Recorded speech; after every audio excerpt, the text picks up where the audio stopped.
Sveiki, šiandien parodysiu, kaip reikia taisyklingai rašyti Photoshopą, kurį atsisiuntėme iš nuorodos, kuri buvo parašyta Photoshop dievų grupėje.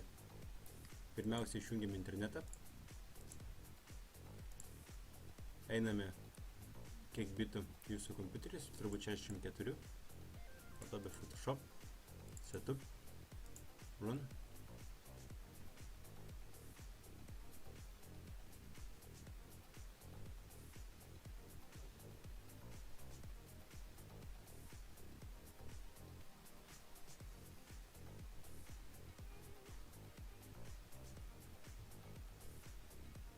Spaudžiame bandyti, spaudžiame prisijungti.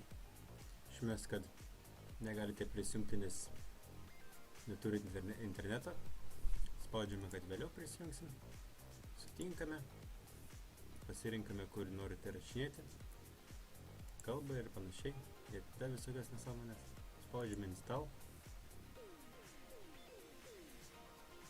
Palaukime, aš sustabdysiu video ir pratęsiu, kai bus 94 procentai.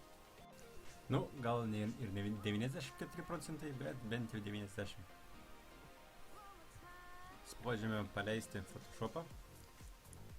Jums turėtų dar išmesti, kad 30 dienų bandomąją versiją galima pasirinkti. Tai paspauskite, kad 30 dienų bandomąją versiją pasirinkti.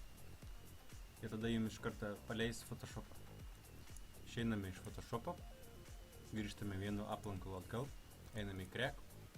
Čia bus vienas failiukas. Kopijuojame jį. Einame į Program Files. Į Photoshop aplankalą.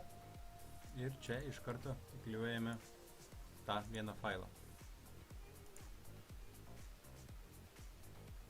Ir tada galime paleisti Photoshopą. Ir jis bus aktyvuotas. Gerą naudojimą. Iki.